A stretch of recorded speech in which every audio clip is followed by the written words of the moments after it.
We're here at AMA 2025 National Harbour, and we're here with, I think we've been to a few now. I don't know how many have been on camera, I know. but this will be, I think, my Sure. 10th AMA, maybe 9th or 10th. Yeah. Very good. So, Liz Gross, CEO of Campus Sonar. First question. If a CMO had to look at a piece of data on a dashboard for social listening, what data points would you direct them to? Ooh, I love this one. So I would look at like data. You're gonna want to cut this or say, "Hey, Liz didn't rehearse her answers." Rather than individual data points, Yeah. we like the concepts that a combination of quantitative and qualitative data put together can offer. So really, I'd be looking at one of the 5 aspects of brand equity, which we're talking about a little bit here at AMA. But specifically, as we were talking about in the keynote this morning, if the interest is reputation and trust building, you should be looking at things related to experience and perception.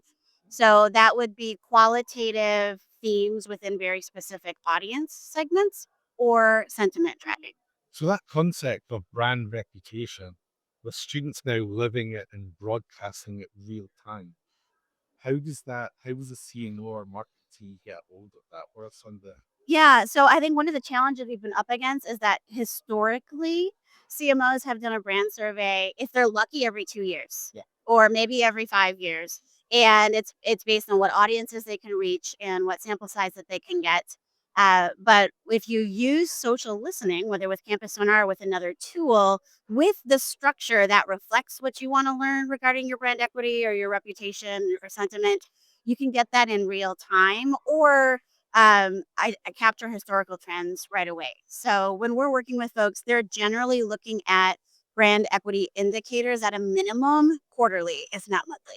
what are those brand indicators?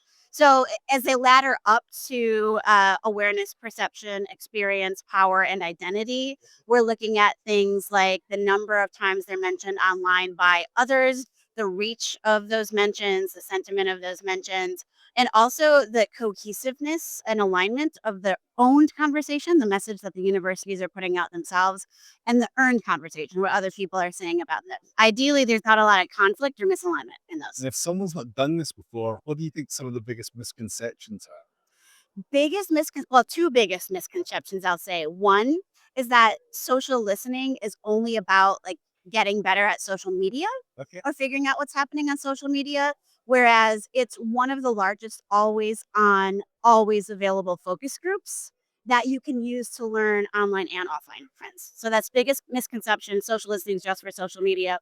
The second is that it's just like a list of stuff or some numbers that don't necessarily allow for action or alignment with strategy.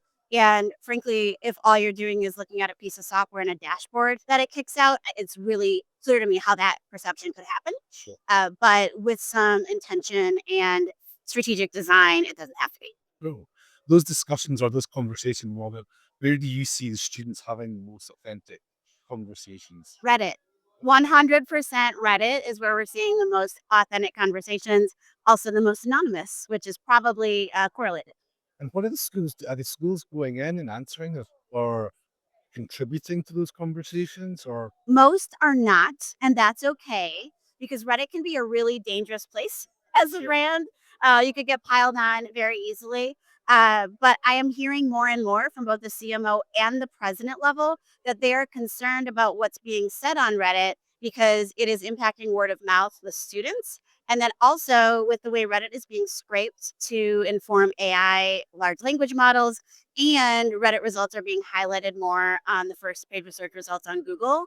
What's on Reddit is reaching far, far beyond Reddit users. So it's the idea of, honestly, I'm hearing CMOs and presidents ask about what's on Reddit with the concept of we want to know if there's a fire out there and we need a smoke detector for that fire, so that there's a heads up and also possibly a larger reputation strategy if part of what's out there is misconceptions. sure. Obviously, AI, there's lots of presentations here about AI. How's AI impacting you? Personally, or Sure. So I think we're still really, really early in the conversation about AI. And when you think about the Gartner hype cycle, I don't even think we're quite at the peak of inflated expectations yet. We've actually used social intelligence to understand what students are saying about AI in the marketplace. And they have a lot of concerns. And they're actually concerned that they're going to be called out for cheating when they're not using AI because they don't want to focus their time on figuring out how do I write so I don't sounds like an LLM. But one of the big ways it's impacting us is people are understanding the difference of what you can get from a large language model from an analysis perspective Sure. versus what you can get with human driven analysis. If Campus Sonar could have its own AI analyst, what would you have it do? Honestly, I wouldn't have it do much because it's not very good at analysis. Okay.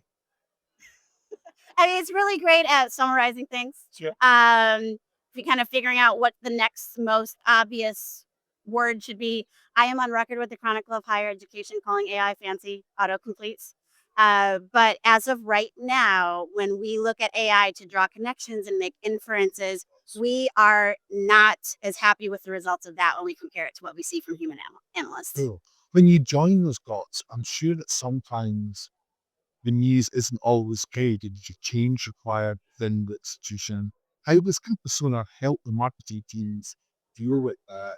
How we empathetically help the leadership make those changes? Yeah, that's a really great question. The first thing is being able to communicate the insights that are coming from social listening and social intelligence to the cabinet executives, trustee level who don't know anything about marketing, and help them see that it's not just a quote unquote social media problem, but an actual perception problem. And a big thing that we actually end up doing is we help people challenge their own assumptions or their own narratives about what is true about the institution and what they think is true about the institution.